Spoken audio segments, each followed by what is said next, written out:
This is Bajaj Finserv Small Cap Fund presents Breakout Performance. We're setting up the second test of the Anderson Tendulkar Trophy to be played in Edgbaston this week, and we're inviting Sanjay Manjrekar to pick the players he thinks might be flying under the radar but could have a huge bearing on the outcome of this second test. Sanjay, thank you for your time. Let's start with India. A big test for them.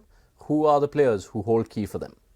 I guess it's a bit like the non-blue chip stocks, so you small caps that sort of back and invest in. So I would go with Nitish Kumar Reddy if he plays. Pitches have been good for batting, and this guy has got something. I know after Australia hasn't got too many runs, so he's going to be my pick with batting all rounder.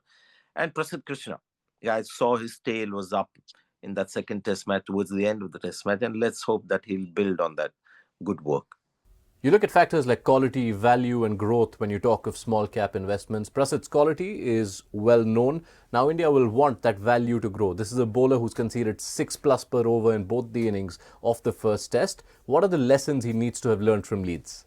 Yeah, just get more focused, and maybe the management could just stress on him and put a lot of pressure on him to not bowl. I'm not saying easy ball, but bowl without focus, because sometimes he just runs in and he would just bowl a ball as a warm-up delivery, and that would get smacked for four. So every ball has to be bowled with a lot of intensity and focus, and that issue can be improved on, because around it there's a lot of good things. Balls that are pitched up, that ball of Prasidh Krishna moves a little late because he's tall. Balls that are pitched up are slightly more wicket taking for him, and anything that is bouncer length or really short of length, he's got the steep bounce as well. So a lot of good things to work around and control, that little weakness that he has with control. Now, you've nominated Reddy as a batting all-rounder, and that will be the vital role if he were to play in Birmingham. But what about his bowling? He wasn't used much as a bowler at all in those 5 tests in Australia. Not like Shardul Thakur was used much with the ball in the first test. But what are the expectations from Reddy, the bowler, if he gets a go?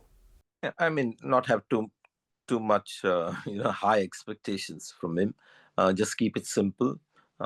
Maybe try and just do the simple things. Keep the ball outside off, bowl at a slightly fuller length. Having the right feel for him would be a good idea, because there's going to be an attacking approach against him. And if India play two quality spinners who put a lot of pressure on the batters, and the seamers also create some pressure after Bumrah and Prasidh, he might be a bowler that the opposition might look to go after. And in that process, you just got to keep it simple. And if set the right field, you can get 3-4 overs, 5 overs out of him per innings, which is quite less, but it comes in handy. And a couple of wickets here and there, and it becomes a huge bonus as well. Right, let's turn our attention towards England now, Sanjay. Who are the players you are picking from the England side who fit the bill here? Jamie Smith, I guess he's got everyone excited. There's something about him, just a gifted player, has the power game as well, and without trying too hard, just scores very quickly. And because he bats at a position where there isn't too much pressure, he just comes in, and you can see him bat freely, and he fits into the whole attacking approach of England without making too much of an effort. So it seems like it's a very natural thing for him. So he comes in as my pick, just based on current form and the sheer ability that he has. Yeah, we speak of quality, value, and growth. Jamie Smith is a cricketer who, very early in his international career, is ticking all those boxes for England. 2 vital 40s in the first test from him. What about the bowlers? Most of that bowling attack, barring Wokes and Stokes, are all players who would fit into this category. So, which one are you nominating? Yes, the obvious choice would be, somebody like a Shoaib Bashir or the couple of seam bowlers who are still, yet to make a big name for themselves. But I think more Josh Tang, because Shoaib Bashir, I could be completely wrong. Even at his best, I think the Indian players will manage him better than the other two seamers, and that was pretty evident in the last test.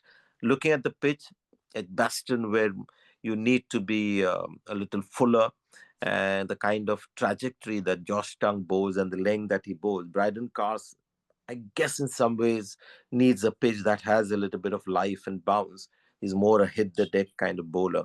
I see Josh Tongue just building on his performance in the last test.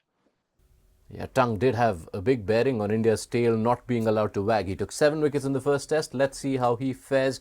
Tung and Smith from England, ready if he plays, and Prasidh Krishna from India. Thank you so much, Sanjay Manjrekar, for making those picks for us. This is Bajaj Finserv Small Cap Fund presents Breakout Performance.